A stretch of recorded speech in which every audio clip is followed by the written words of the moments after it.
Hello everyone, welcome back to our channel.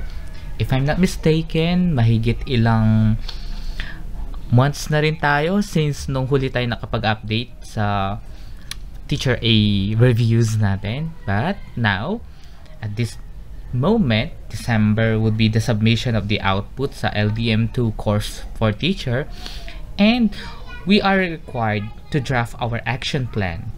Now, my target for this video, just like before, is to provide you a sample of an action plan and how you carefully implement these plans in your particular school, in your particular classroom, and in your teaching and learning processes. Now, let's start. On this part, I have provided here list of targeted learner intervention. Kailangan po ito for the school year 2020-2021 dahil wala tayong mga regular students na nasa face-to-face or physical classes. That's why we should always be at par kung titingnan natin kung ano ba yung mga uri ng estudyante na i-cater natin. Yung iba walang access sa internet, yung iba malalayo, yung iba mga beginning readers, yung iba yung mga parents nila wala sa bahay at walang mag-guide sa kanila sa module. We should always consider that. Now, I have here a sample of this one. Okay, and after that, kung meron kang mga types of students under those learner groups, kailangan mo namang gumawa ngayon ng assessment sa kanilang learners needs, intervention, strategies provided. Kailangan yan. Napaka-importante. And I also provided here a sample. Ayan po. And ito yung sinasabi ko sa inyo na napaka-importante. This would be the action plan. For this year's school year 2020-2021, it will be divided into student development. We also have curriculum development and the physical facilities development.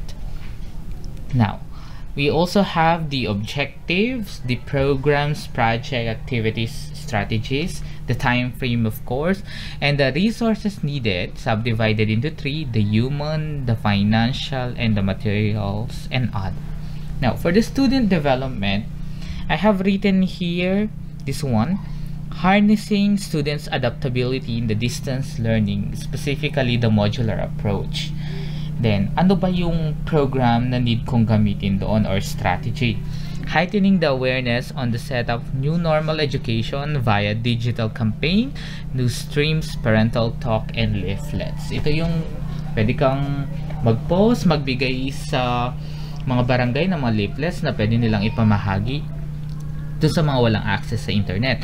It can be also magsisend ng link yung mga live stream sa Facebook, yung mga DepEd news na pwede nating i-share. Next one would be providing and empowering their academic track. Yan, ginagawa ko dito is I usually conduct kamustahan and online orientation via Google Meet or Messenger Room. Ayan, ina-access natin yung Google Meet, yung mga Messenger Room para mabigyan sila ng chances na makapag-open sa'yo or mag-consult mo sila, whatever yung mga needed pa na kailangan i-improve. Yung mga walang access sa internet, perhaps you can do it via chat, text, or even call them on a mobile phone. Kaso medyo magastos lang, but it's part of our duty. Next, immersing students in the digital literacy and mental health. Ito ay napaka-importante. I usually do this by sending video link and or live stream focusing the content about mental health during pandemic and instructing students to be responsible in maneuvering the terrain of digital world. Before, pag nagkaklase tayo, we usually do provide classroom rules. But now, for this pandemic, dahil wala tayong physical teaching, you will be doing approbation sa kanila kung ano yung mga internet etiquette na dapat nilang sundin.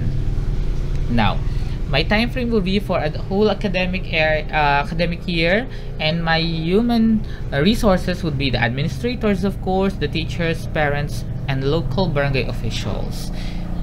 And after that, we also have here curriculum development. Ito yung medyo mahirap mahirap at this moment kasi iba yung curriculum natin. We do have the same curriculum pero may mga changes lang. Now, ang ginawa ko, recapturing the content of prescribed modules in the context of identified learners' needs. Minsan kasi yung mga module natin, because they are generated or crafted for a division use or for the entire country, ang nangyayari, hindi niya nakikater yung mga needs ng mga students natin. Specifically, yung mga nasa coastal, yung mga nasa bundok, o yung mga nasa malalayong area talaga. That's why, as a teacher, you need to craft an adjusted content-leveled worksheets and activities based from the downloaded modules and supported it with the summative test. Yan ang napaka-importante. Mag-craft ka ng SIM o strategic intervention materials o mga worksheets mo to supplement the content of the module. Next one, for the curriculum development, we have enhancing digitalized instructions by tapping the available electronics, learning resources, and the media-based instruction. Dito, posting of updates from the Facebook page of CLTV36 and IBC TV13 on the streaming of DepEd lessons and STO Telescuela via FB or local television transmission signal.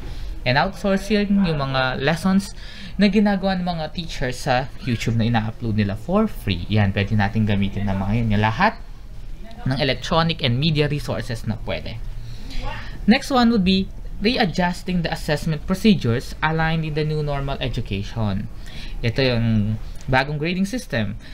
Inalis na ang periodical exam and natira lang ay ang written and at ang performance task. Now, we adhere on the DepEd Order number 31 series of 2020.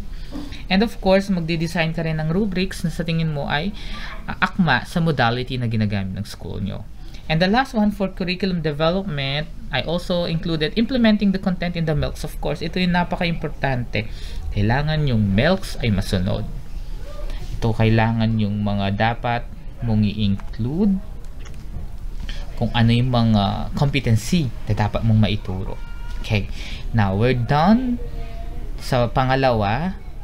Now, let's proceed to the last key area natin, which is the physical facilities development. Indeed, walang physical teaching, pero time will come, magkakaroon tayo ng face-to-face, kung mawala na yung pandemic, of course, but limited pa lang siguro, but we should always prepare for that. Now, the first target would be following the IATF protocols in health and safety as the pandemic persists. Yan, kailangan i-secure natin yung students on their safety above all. Strict compliance on the protocol set by authorized department and school health and safety committee. Mga schools natin, alam ko meron tayong mga committee dyan na nag-aayos ng mga ganitong uri ng mga protocols na kailangan din i-observe natin as classroom teachers. Then, yung pangalawa, this is only a matter of kung possible siya sa atin, is piloting hybrid learning setup upon the availability of electronic devices. Ito yung magsaset ka ng combination of physical teaching and virtual simulation. You can find it on Google and YouTube kung ano yung mga examples ng mga hybrid learning and possibly kung ano yung uri ng setup yon. Okay?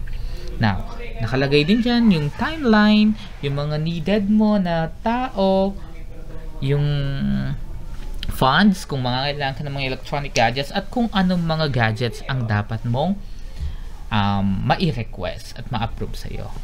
Okay? That will be all for our LDM2 course for teacher, a sample action plan. Please do subscribe on our YouTube channel. Then you can also click the notification bell para lagi kang updated and share it with your friends. Happy learning everyone and happy holidays!